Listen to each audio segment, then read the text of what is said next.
The Woodward and Main Show. I am Terry Foster, and I am without my partner, Matt, the Lefty Broder.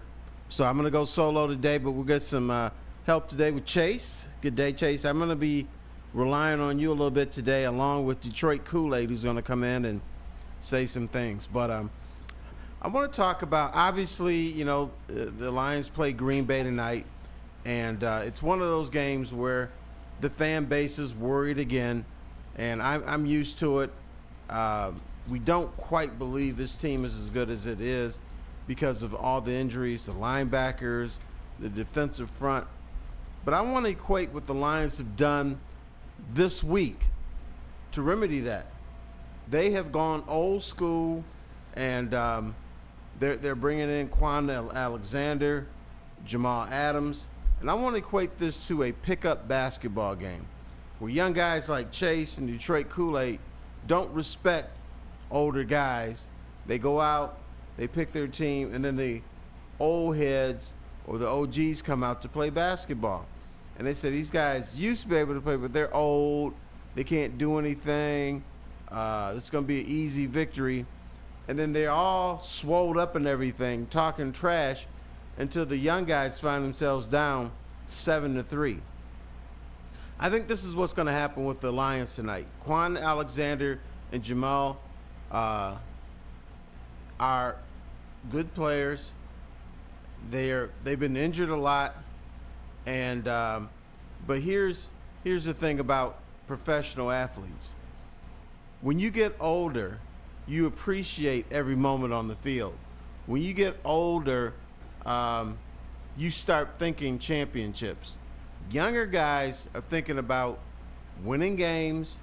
They're thinking about being competitive. They want to play for mama and daddy and their girlfriends and stuff. These guys, Jamal Adams is 29, Alexander is 30, and when you see the end of your career coming and you get an opportunity, you're going to ball out. Now, you may be a little bit slower. You may not be as quick as you were before, but these guys are going to be in position because they know every system in the NFL. They're smart, and they'll do things that'll help the Lions against Green Bay. Before these pickups, and I know that they're brought off of practice squads and you don't quite respect them because they're old and they have they've been injured a lot, but I do put in a lot of stake to the old heads, and I think the old heads are going to come through for the Detroit Lions. Brad Holmes has kept in contact with Jamal Adams. Quan Alexander is a guy that has almost had 100 tackle seasons. Adams, the thing he does best is he attacks the quarterback, and he can still do that in small stages.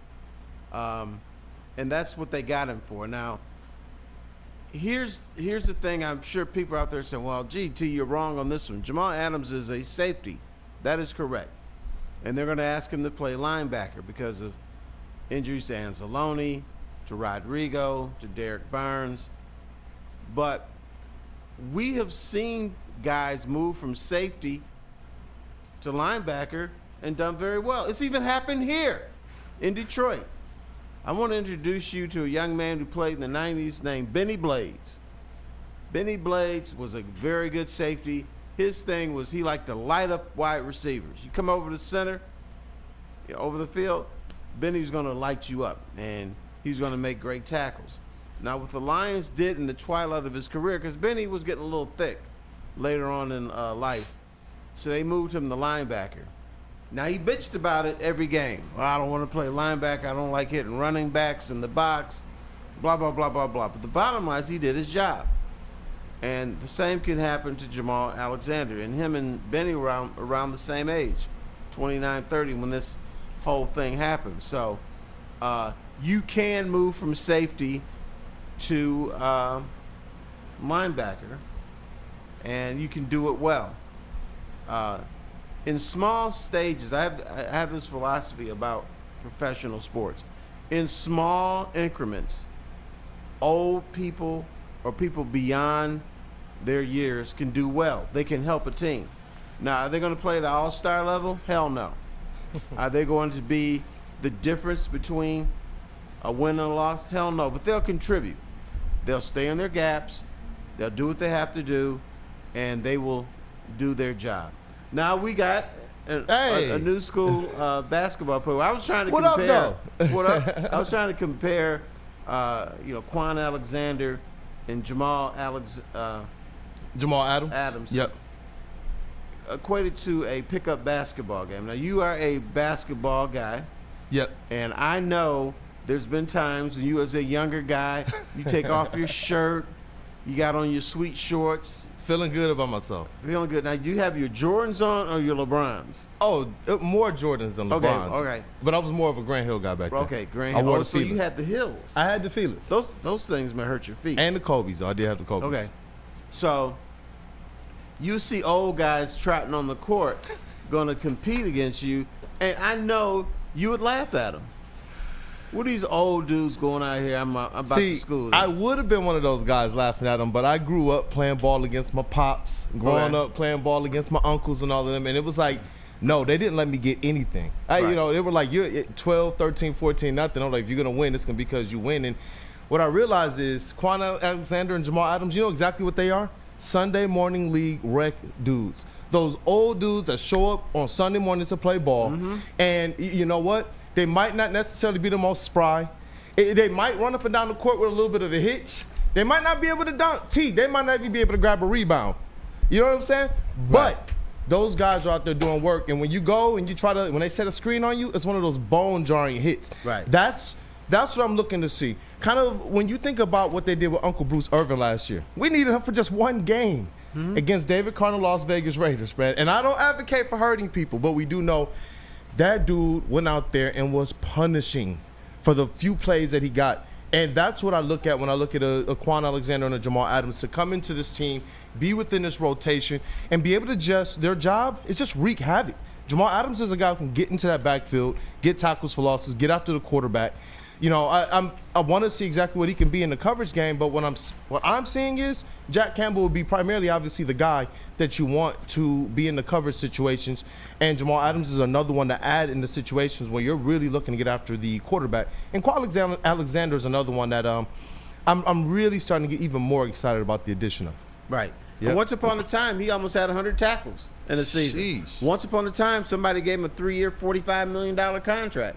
Once upon a time, somebody, he was a Pro Bowler. Both these guys were Pro Bowlers. So, and my thing is, I know we want to panic about the Lions all the time. And there are a lot of injuries, more injuries than most teams can overcome. A guy that, but let me just say this. There's some of these dudes on the injury list who I thought couldn't play. And they came in and they upped their game. Like Al Muhammad. I was saying, who the hell is this dude? He ain't going to come in and do anything, but he became an important part of the defense. Yep. Josh Paschal, I'm like, well, he's all right, but he played better than I thought he was going to. Yeah. So I think with Alexander and Adams, they weren't thinking about playing the NFL. They thought probably their career was done or close to done. So now they're in a position where it's like, oh, shoot, I got new life. Not only that, but I'm playing for a championship. In small increments, I'm going to ball out. And what he called a great organization as well. Right. A professional organization. I never heard that said about the Detroit Lions. It was wild. It was wild. I know the conversations we had when we realized, when you were one of the first. You were one of the first that said, this Lions team is for real. I remember we did a show at Dispo, you and I, and we were doing a preview show, filling in for the Heavies. Shout out to the Heavies as well. They will be doing the pregame show at Second Best Part today. What up? But you said it. You were like, listen, I've covered this team my whole life, for your whole life. He was like, I'm telling you, this team is different. It's way different. You said with your vantage point, your perspective of Sheila Hamp, and that she grew up watching this team similar to us, wanting them to win. As a fan, living and dying with all of the ups and the downs, and there was a lot of downs. And so it was interesting to hear your perspective because at that time, yeah, of course, right now we got a little bit more vibrato as fans. But at that time, you were one of the only ones. T. False. You were probably one of the biggest thorns in the Lions organization side for a long time. I was, man. I used to dog him all the time. And then you were like, no, this is for real. Right. I ran into a guy the other day, and he wasn't from Detroit, but he's fallen in love with the Lions. And one thing he said to me is, I really got a problem with anyone who makes fun of my Lions. And I wanted to say, damn, man, I made a living making fun of your Lions. But I didn't tell him that. It got me through college, bro. Okay, being so serious. Right. Man. But, I believe in Brad Holmes. I believe in Dan Campbell. And it's not going to be perfect tonight. It's going to be some moments. And I think what we're afraid of, we're afraid of that tonight is going to be the second half of the Chicago Bears game where they were shredded. But the one thing that we forgot that happened in that game is they made big plays, too, on defense. There were sacks. They forced the Bears to hold. But the Bears, kept moving the ball down the field. But here's the other thing. The Lions won. Now, here is what we're going to have to expect. Now, we have become spoiled this season. We're used to the Lions beating somebody by 3 or 4 touchdowns. That's not normal in the NFL. What you're going to see now, I think the Lions will continue to win, but you're going to see 3, 4, 5-point games. You're going to see games where, okay, it's 5 minutes left. I don't know who's going to win this game. The Lions are up 3, but maybe Green Bay's got the ball. They can take the lead or they can tie it. We're going to see more of that for the rest of the season because that's the way the NFL goes. That's it. Even with the best team. Look at Kansas City. Kansas City is in a dogfight every weekend. Every weekend. It doesn't matter if it's a good team or a bad team. But tell me Kansas City doesn't have a chance to win a Super Bowl. We look at them last year when they were finished, I believe, 11-7 or something like that, heading into the playoffs, and everybody thought, down year for them. But we sat in your hell of a man cave, by the way. We got to get that context going on down there. And we watched them win a Super Bowl over a team that looked very formidable. Going into that Super Bowl, I thought, I think the Niners got this thing taken care of. Just because of, they beat our squad, and they did it very convincingly in that second half.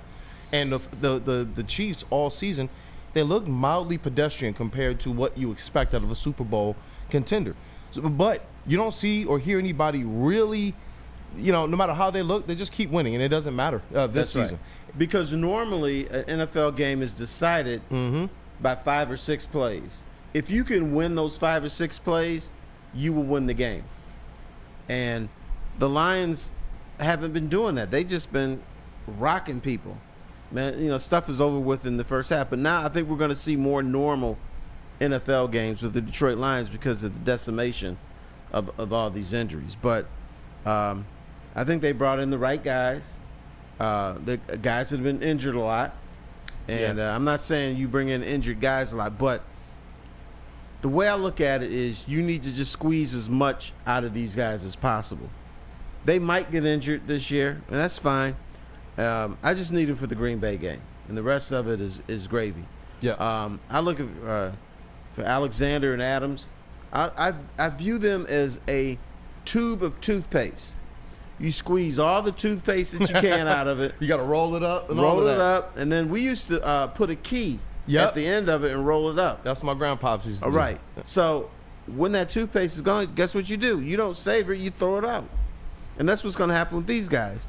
You get every ounce that you can out of them, roll it up, and then throw them out. Yeah, and you know what, man? With these guys, you get to do that because you have positional coaches here like Terrell Williams and like Calvin Shepard. These guys have proven in this league, even before the Lions with the Titans, Terrell Williams already had a good reputation. Is what put him on the map, on the radar of the Lions when their coaching situation in Tennessee was breaking down.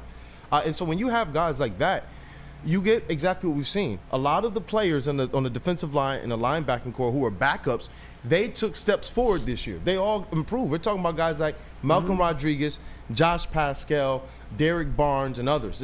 It's sad to see these guys dropping like flies because of the progress they're making, But when you do get some of these older players that you're going to bring in and try and mix into your system, I trust that a lot more with the mix of talent we have plus the coaching that we have that's put our players in the right position to succeed all season so far. Yeah, we always try to figure out, okay, why are the Lions doing this? Why are they so good? And, you got to go Sheila Hamp. Yeah. You got to go Dan Campbell. You got to go Spillman. You got to go. There's a lot of different directions. But here's the thing that we don't say enough. Talk to me. These coaches are developing these players. I mean, if you are a B player in week 5, you're going to be a B+ player in week 6. They're making these guys better. So, like Muhammad, I didn't think he could play. Damn it, proved me wrong. He can play. Rodrigo, he was a guy that the coaches liked him because he would go through a brick wall for him. Yeah. Then the talent improved, and Rodrigo was left by the side of the road. We didn't hear from him anymore. But now this year, he's back. And it's not because the talent has diminished. It's because he's gotten better. He's learned. But, yeah, they make dudes better. Now, I got a critical question. Yes, sir. Talk to me. We are harping on the defense because that's where all the injuries are. But there's 3 phases to an NFL game: offense, defense, and special teams. The Lions are going to have to be explosive offensively and also, I believe, on punt returns. Now, I'm going to put you in charge of things over there. All right. You can go one or two ways, and you two, Chase, one or two ways with the punting game. You could put Amon-Ra St. Brown back there, and he's going to do yeoman's work. He's not going to drop any balls. He's not going to make any big plays, but he's not going to get you in trouble. He's not going to cost you. He's not going to. Yeah, he's not going to catch the ball at the 2-yard line and try to return it and get to the 9. He's not going to do that. Second option, Jamo.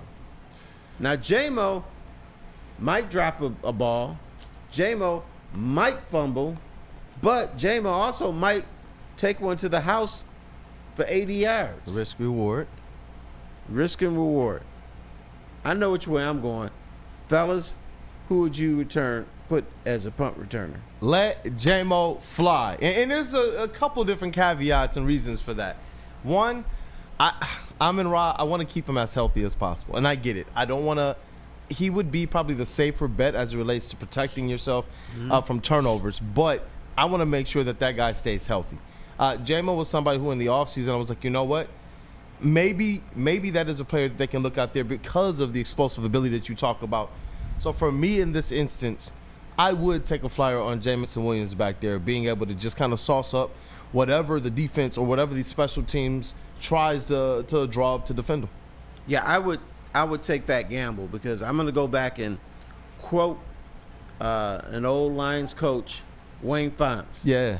And he said, we got good players, but we got to make plays.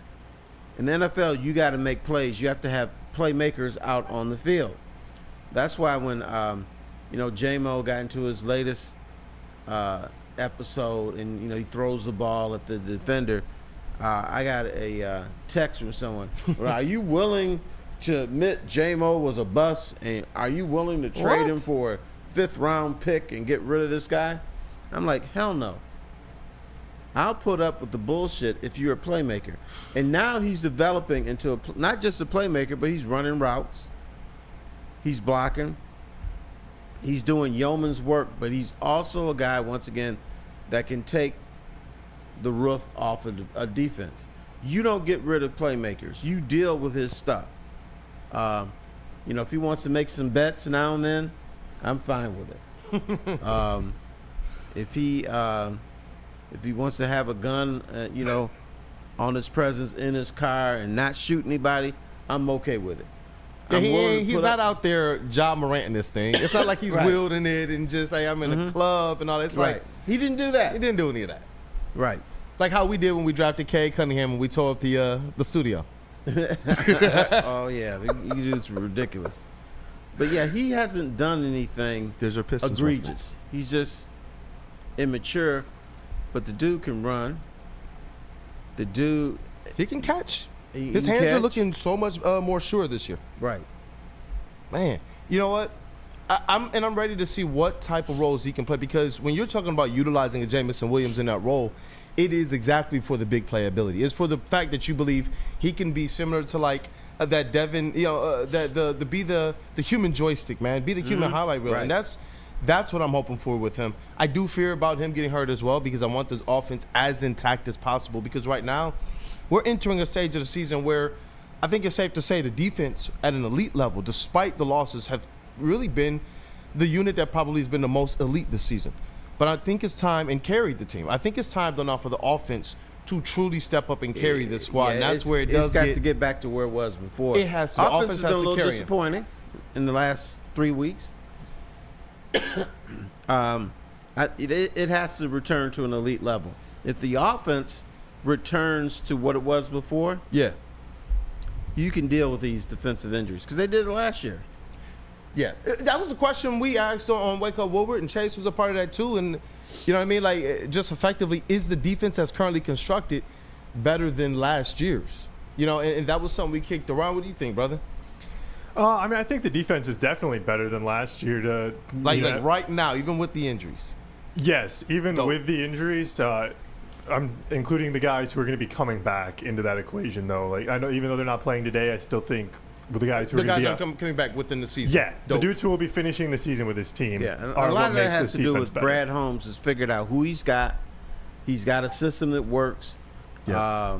He's confident in the system and in his players. He is going to remain aggressive. You know, you could talk about the line injuries, but if you're an offensive player playing against this defense, you got to be ready to rock, because they're going to be in your grill. Oh yeah.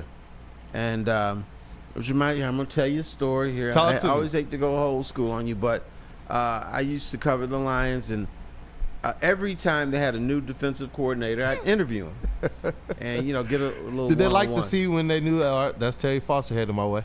They didn't know who I was. Making a name. I would have, and they'd always say this: we're going to be aggressive. Lions defense has to be aggressive. We're going to be in their grill. They're not going to be able to think, blah, blah, blah. And so maybe for a game or two, that's exactly what they did. By game 3, you saw a shell defense. It's like, okay, we're going to bend but not break. We're not going to be aggressive. So I'd always, well, what happened to the aggressive defense? And ultimately what happened, that defensive coordinator lost confidence in his players. He didn't think they could be aggressive and be effective. Aaron Glenn, who remains aggressive, has confidence in his players, which is a good thing to see. And You don't want to see him back down. Yeah, and one of the things that's comfortable for me as well is that this season, when they had all their parts and pieces, when they had the backups going, they were able to go and play a different style, a more balanced style where you could just send 4. But last year we did see when they had to rely on different blitz packages and disguising different schemes and moving some of your secondary members around. Like you said, we've seen things like this before. Brian Branch didn't necessarily play the linebacker position, but we've seen him play different spots within that secondary where he was able to still line up and roam that middle or get after the quarterback or help stop the run if necessary. And that's what makes me comfortable about this. We talked about, was it Aaron Glenn or was it the personnel? We now know that he needed more personnel. We see you increase the personnel. This defense took a crazy leap forward to the tune of being able to sustain injuries, bro, to Aiden Hutchinson and Marcus Davenport. You Let me know, ask you a Emmanuel question, Mosley young before fella. the season even started. And if he is not even like, we can just say, hey, you know what, Iffy, take a year off. What was your concern level when they lost Aiden Hutchinson? Well, that's the thing. On the show, we got the receipts. You don't want to lose it, and you can't ever replace one-to-one what he does. But because of what Aaron Glenn did with last year's defense, if you look at who was playing in the secondary and some of the injuries they had to deal with, it was like, you know what? I believe Aaron Glenn can, at the very least, with what I believe to be better talent this year, still scheme up a way for this team to be top Right. 15 in the league Now, defensively. my memory is not so good these days, but how many games have the Lions lost since Aiden Hutchinson went down? Goose egg. Zittis. Zittis. And that's not to say with the rash of these injuries that they're going to go unbeaten. They probably won't go 16-1. They'll probably lose a game or two. Detroit will freak out when that happens, but that locker room will not freak out. So it's coming. Yeah, and The thing that I love about that locker room in particular is the thing that Dan Campbell, he has this way of making sure everything is geared up and focused in on each and every individual game. But he also has shown over the last couple of years, really over the last two and a half seasons, this ability to make sure this team cleans up their mistakes and they reduce the aspects of back-to-back losses. You go back even to the 9-8 season, the second half of that season, I don't know if they lost any back-to-back games there either when they went on that run, because they started 1-6. No, they didn't. That's what I'm saying. They started that a long time ago. They not don't even losing go back-to-back back-to-back losses against the spread. That's crazy. They don't even dog. do that. So, That's wild. all right, I got a little quiz for you. Hey, let's go. All right, you can get one of these players back healthy for this game, and they're not going to play tonight. Yeah. I'm going to give you Taylor Decker, DJ Reader, Josh Paschal, Levi Onwuzurike. Oh, You can get one back. Who would you pick? Oh, man. That's a good question, because I was just sitting here talking about how I believe Aaron Glenn can continue to scheme things up. Mm-hmm. And I will tell you this. I don't necessarily like how the offense looks when Taylor Decker's not in there. We complained a lot about Taylor Decker. Some people did. Like, hey, maybe it's time to get his replacement. Is he getting long on the tooth? Then we saw him not play that one game. It was a, woo, Jared Goff is under duress. Right. He came back, didn't play necessarily his best game, but it was much better than the week before, then went out again. And then it was like, you know what? Part of me is like, you know what? I think you want your offensive line, which has been honestly your most elite unit you've had over the last 3 seasons, to be intact to the fullest degree possible. Because if you want the offense to carry this team, Jared Goff is going to have a clean game. He's going to have to know that his blind side is absolutely protected with Taylor Decker over there. No. I'm leaning that way, even though I want to see, Levi O. Goodness gracious. Guess what? Not going to fight you on it. Because I was doing some digging in the enemy camp. The Green Bay Packers feel they can win this game if they can harass Jared Goff. Their whole game plan, or most of their game plan, is to put pressure on Jared Goff. They want Jared Goff turning the ball over 2-3 times, if not more. So if they can penetrate this offensive line, either through blitzes or just their 4-man front outplaying the Lions' offensive line, which is very difficult to do, that's what they want to do. Man, but then that's when I start to think about it the other way. If you have a guy like a DJ Reader in there, then the Lions can definitely put some pressure on Jordan Love, which forced them into some Jordan Love type plays against the Detroit Lions in the last game. That's a good question, man. That's a really good question. I have faith in both of the coordinators, both of the the sides of the ball, defense and offense, to get the job done. But that is a really, really good question. I do think about, along that defensive line getting nastier, being able to make sure that we can rely on sending 4 more than not, and then allow the other players that we have that we're trying to cycle through to just play really in a position where their usage is not as high. So that's where, when I'm thinking about, like you said, Green Bay Packers and what their plan of attack is, now you want Taylor Decker in there. But when I think about how nasty this Lions defense has been and how much the Lions have depended on this Lions defense, not just overcoming the injuries, but continuing to be elite, is then where I'm starting to look at guys like a DJ Reader. Like, if you could have him for this game, he was getting busy, man. Him not being in this game, to me, honestly, was a little bit of a shock. Right. A little bit of a surprise. I'll tell you what I don't like about this game. It's the 4th game in 18 days. You're not supposed to play that many NFL games in such a short a period of time. But that's the price of doing business. People want to see the Detroit Lions.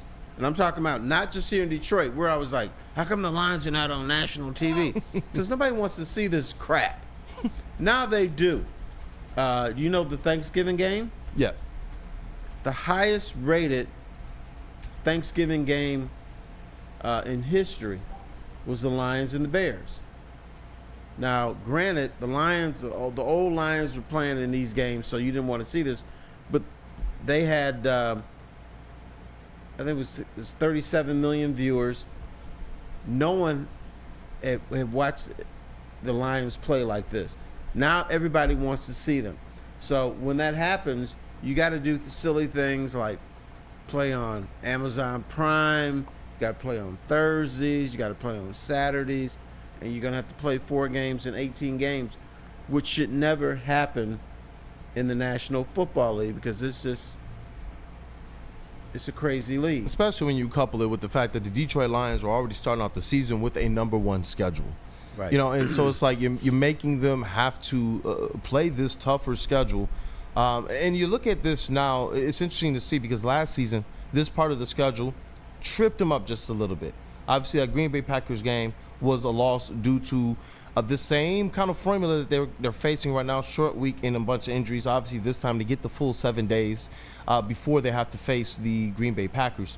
And I hope that gives them just a little bit more of an edge than they had last year, coming off of a big win week before, and then you're going up against the Green Bay Packers. And honestly, it wasn't even about the Green Bay Packers on offense did to the Detroit Lions. Everyone talks about how good Jordan Love was in that game, hitting certain windows and such, but realistically, it came down to who Jared Goff was in that game, in my opinion. And I believe that as long as the Detroit Lions offense can find a way to keep him within rhythm, the high IQ aspect, the narrative that's starting to really, really take root for Jared Goff this year as people say, well, what makes him elite? What makes him a part of the MVP conversation? People are starting to say what's between the ears for Jared Goff. He is one of those guys that is an elite game situation manager. And that's why I do like kind of the way you were talking about if this is a close game. Sometimes I feel like the Lions angle for that because realistically, who do you want with the ball in their hands? Every time we see it's supposed to be the other quarterback that's supposed to be better than Goff, he's gone down and he's put some big quarterbacks away in those last-minute drives or either iced the clock like we saw against the Rams in the playoffs. Right. So it's like, you know, I appreciate that aspect of it, and I do want to see them be able to keep this offensive unit honestly just cohesive, improving, and being part of the reason why this team can now carry into the playoffs with some momentum. Right.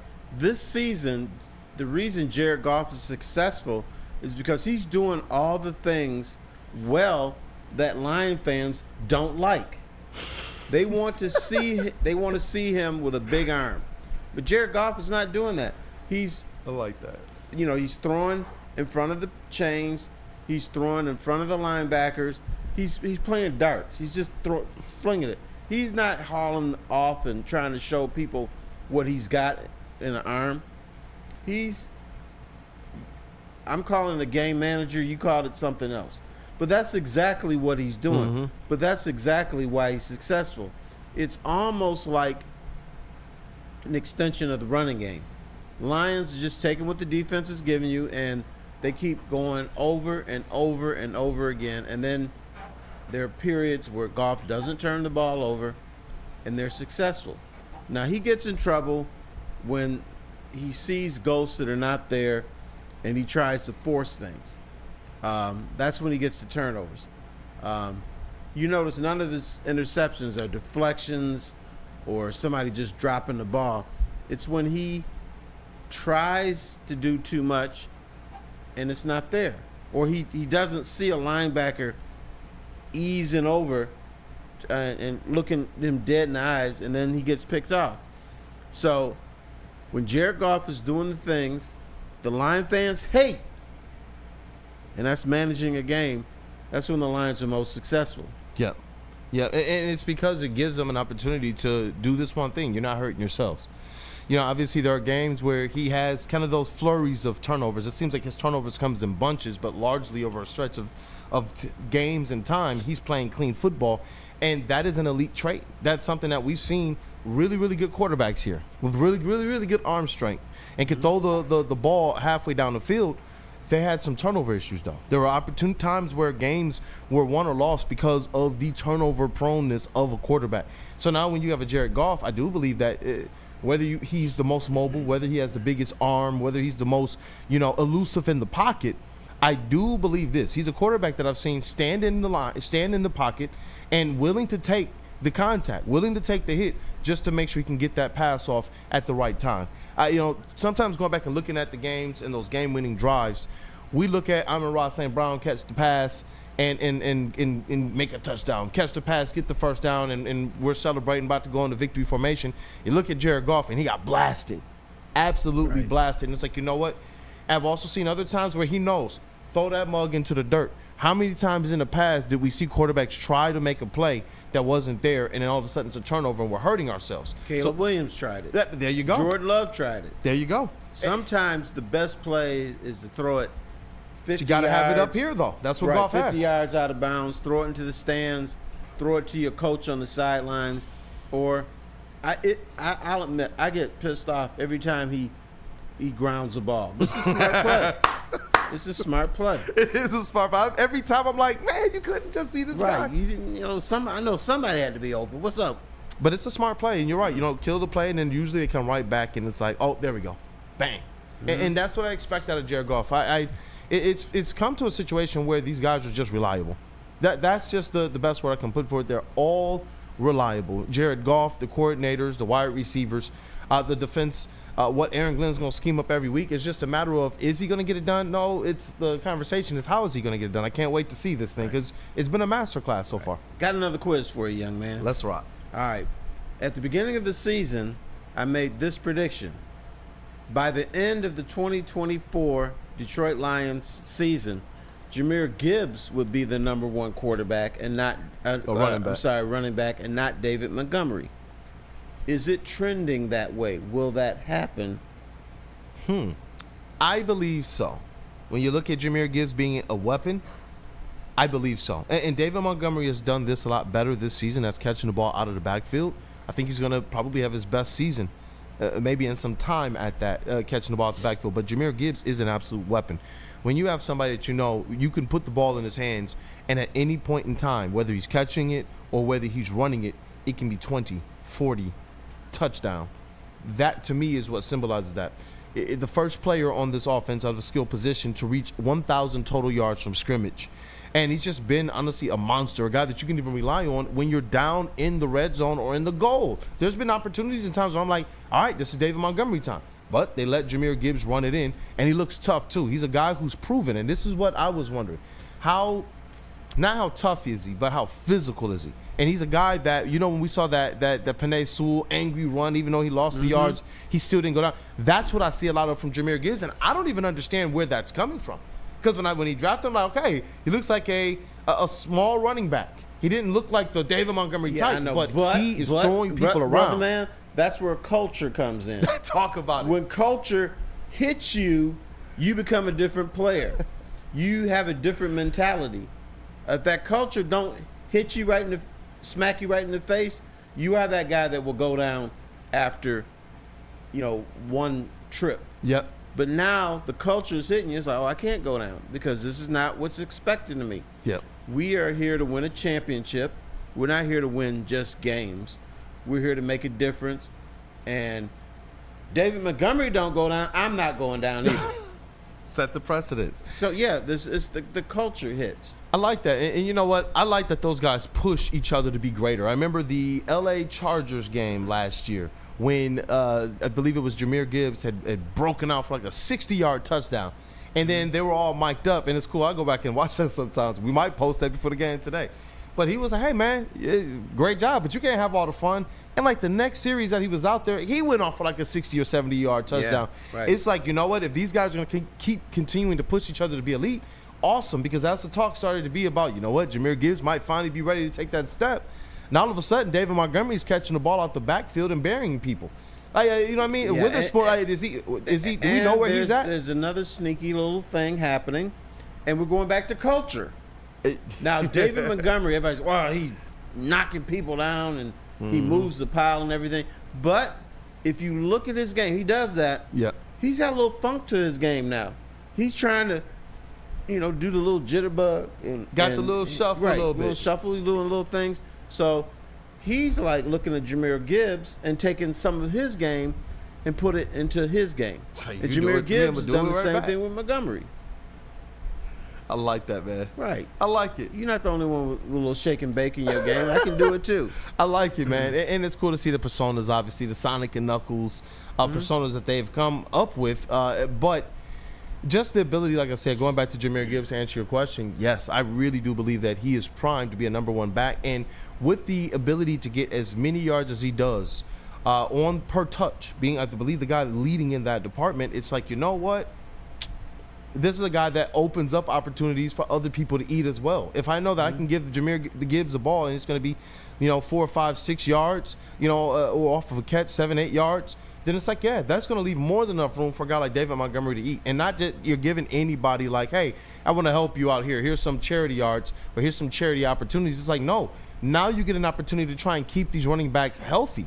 That's what I love about it. So can he be a number one? Yes, and I hope he is.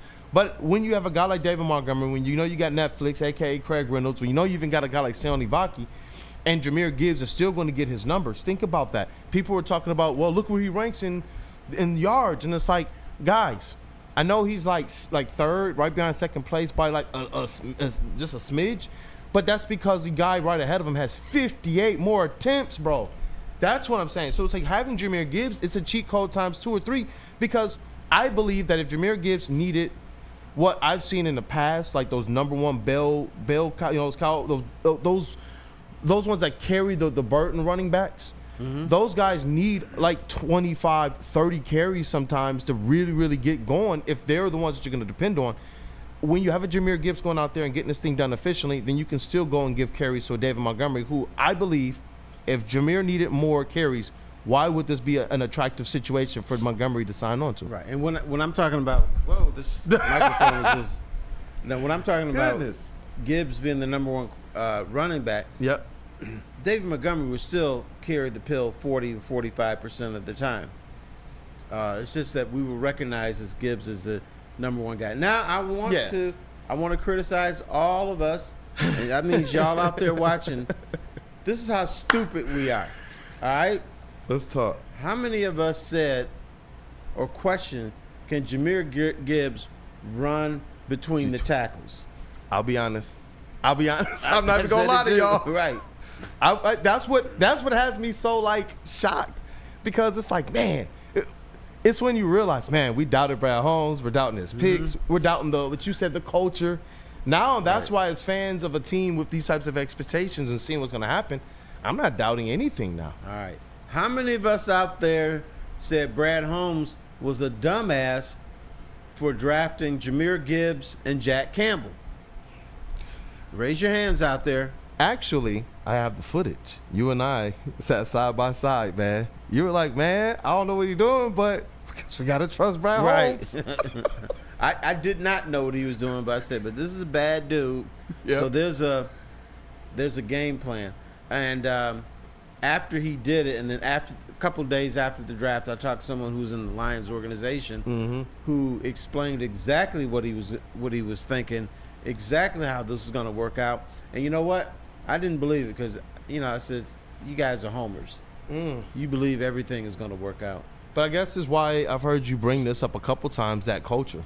Because I feel like with the old Lions, the reason why we shuddered at some of these picks is because the old Lions would make these picks, and you talked about it earlier in the show too, the development aspect. Where would these players land? They wouldn't pan out. Right. And then it would be the bad pick. Jamison Williams, people thought that we had other needs that we needed to be able to fortify with that high of a pick.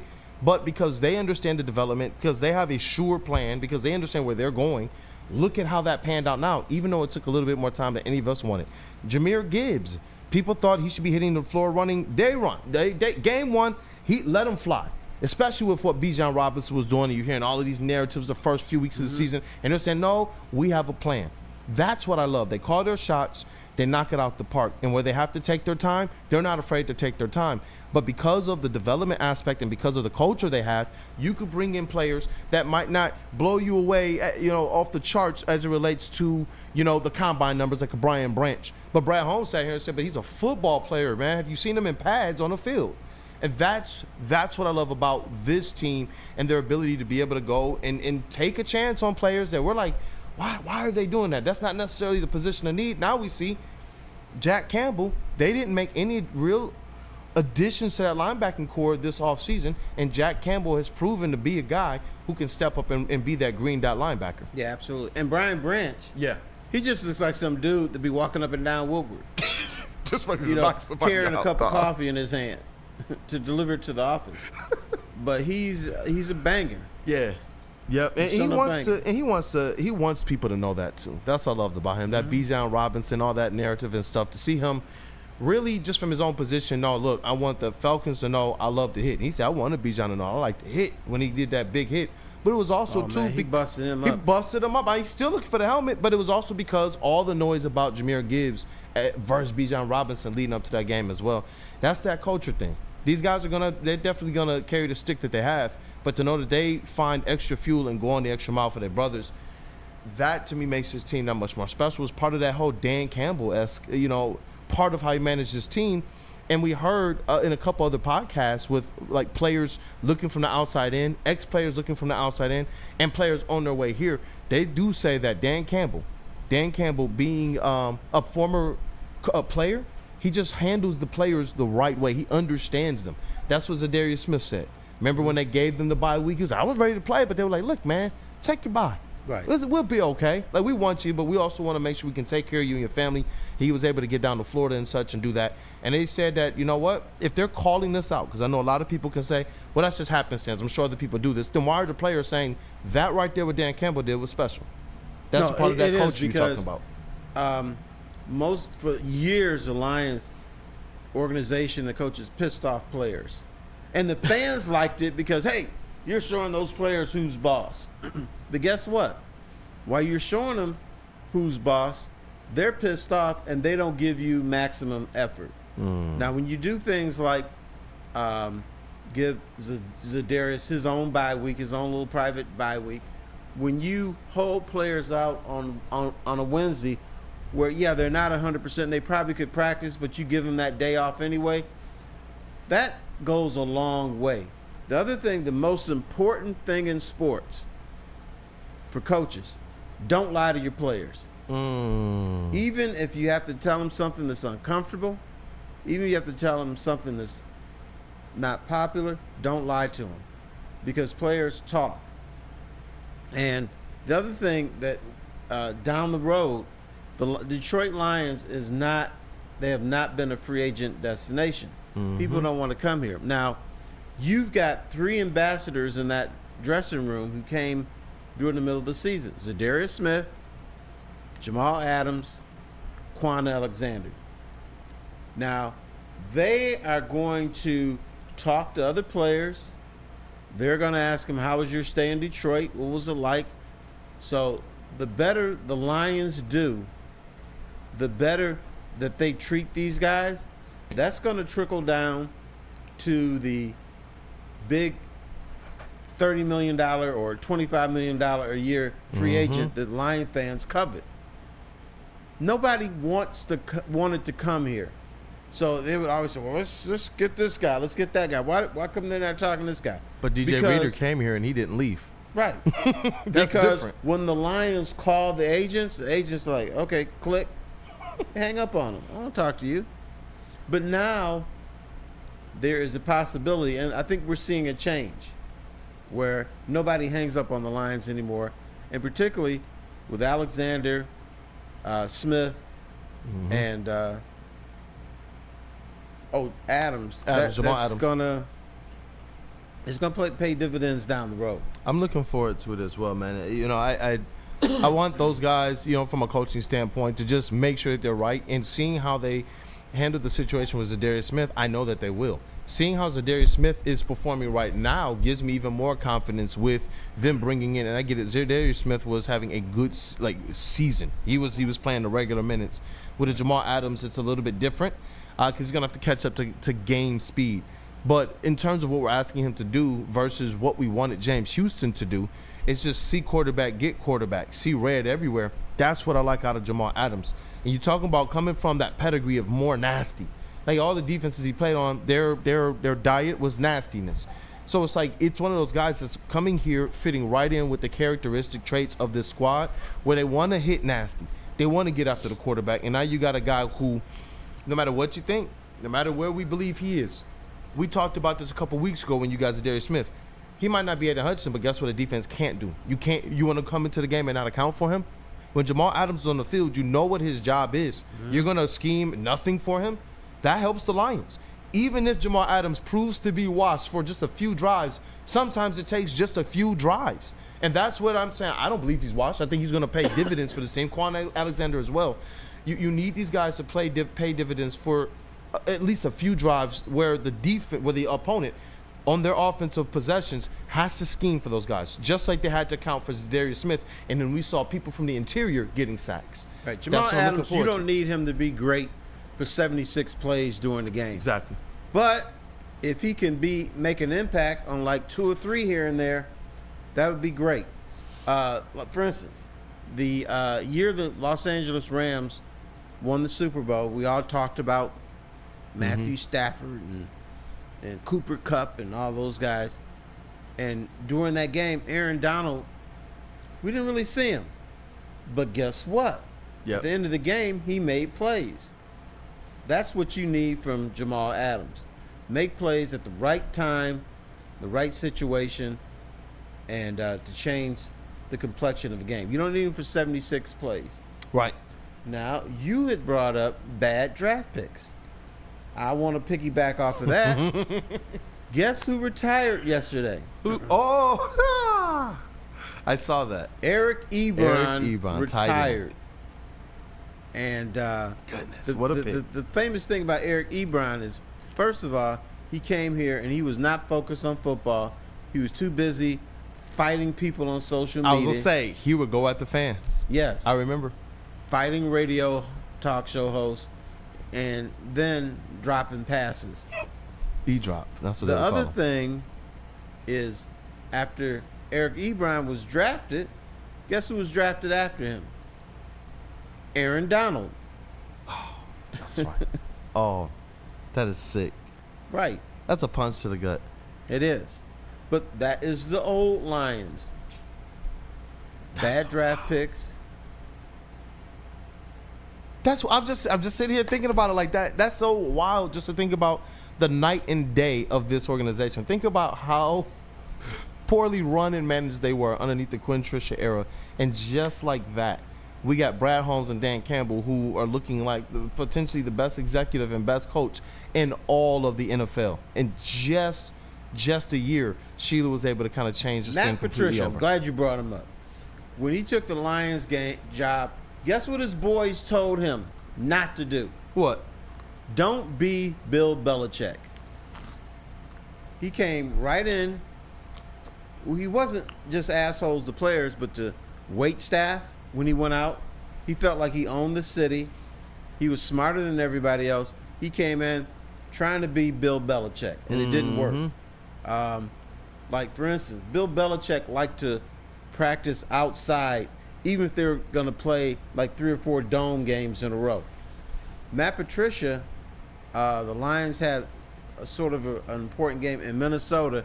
He's got them practicing outside in the snow and the ice and everything.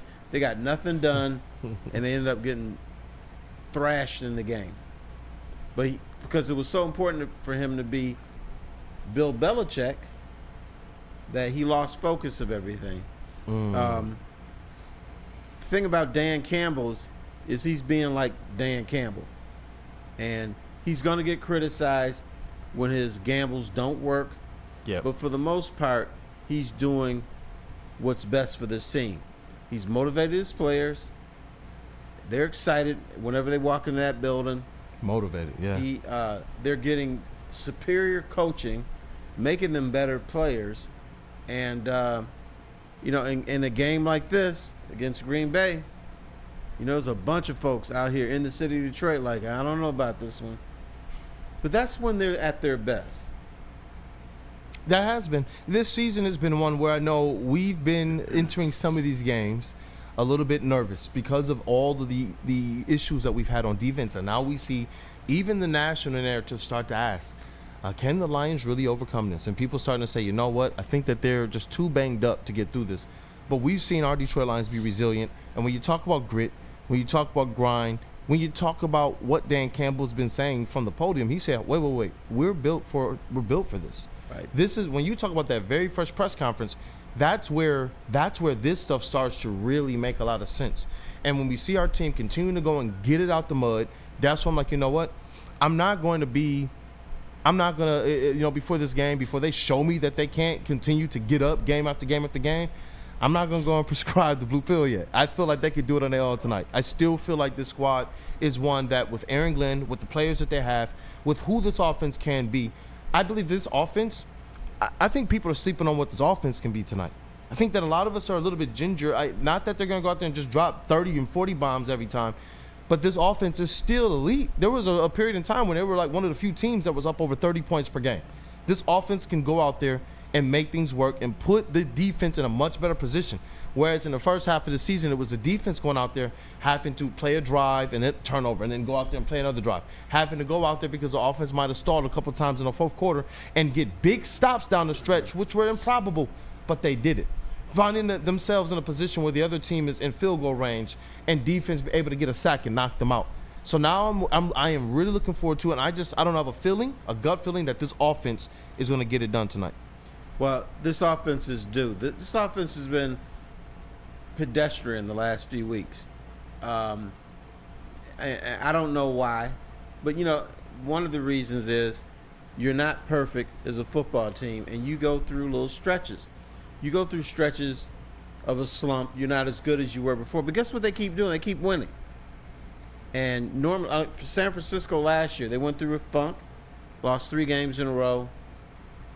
Lions this year gone through a little funk, won 3 games in a row. Actually, they've won more than that. But during this slide where they haven't played as well, they're still winning, which is amazing. I would never think this team or any team would be 11-1 at this point of the season. It's crazy, especially the way they've done it. Now, we got 1 minute to give our final score predictions. Okay. So I guess that's what you want from me, huh? Let's rock. I think the old school guys are going to come in. They're going to have to win a shootout where the defense makes some plays at the most opportune time. So I see the Lions winning tonight 35-31. Ooh. And you're going to say, man, the defense was bad, probably, but the defense is going to make some plays down the stretch, which is going to win the game. I like that. And I've been kind of going back and forth. I believe it's going to take at least 29 points from the Lions. I do have them putting up 31 tonight. I got the Packers putting up 24 points as well. I do think they can get 2 or 3 touchdowns against the Detroit Lions tonight. Jordan Love is good. Their running game is decent. But I don't think it's going to be a situation where their offense is going to be threatening us all night. I believe our offense is going to have it largely together, and that the Packers are going to get some points late in the fourth when it doesn't matter. But that's what I'm going with. 31-24, Detroit Lions over the Green Bay Packers. And I'm also predicting the Lions fans are going to be insane. Okay. And now the Packers offense is going to make some plays. They're going to make some plays. But Jordan Love or the Packers as a whole will turn the ball over. Mm-hmm. And, we talk about so much about NFL games, injuries, defense, and blah, blah, blah. A lot of times, like 80% of these games are decided by who turns the ball over and who doesn't. Simple as that. Nothing else. All right. That's it. Hey, Woodward the man. Shout out to Matthew Broder as well. Shout out to you, brother. Love you, Matthew Broder. You guys are crushing this thing, legend. I know Waker Woodward. Let's get started now. I got to bust it down the Matthew field. had an uncomfortable weekend. Uh-huh. He's got a little lady. You know what she is? I heard a Buckeye. Little Buckeye. So he went down there and met the family, and I'm sure, they were all nice to him because they thought that Ohio State's going to crush Michigan. And then when it happened, now he denies this, but he said something smart ass. So it was, they wanted to send him back to Michigan, and they probably slashed his tires and said, go walk, drive away anyway. So I think it's cute. He's got himself a little Buckeye. Shout out, Broder, man. Shout out to Broder. Hey, you know what? Convert him one time, one at a time, man. Broder's making it happen. He is. I know. Hey. I envy him. Well, let's go Lions. Make sure you guys are tapped in all day. We got shows all day. It's about to be a long day. And you know what? Why not? It's for Detroit. It's for these Lions. Wake Up Woodward is next. You got Big D Energy. You have Armani and Edwards. The Heavies are doing the pregame show at Second Best Bar. And then Hayes Social for the watch party and the postgame. Have you been to Second Best? I'm going to get down there today. I have not. Okay. If you go, I for tell the pregame everybody parties, this, that is. For food, yeah. But not for the pregame. They don't show. listen to me. Get that chicken sandwich. Oh, I got you. I'm telling you, it's killer. I got you. That's the show. All Shout right. out to you guys. Smash that like Thanks button, for man. joining Let's me. go Lions. Let's rock. All right. Y'all be good. And my microphone will not stay down.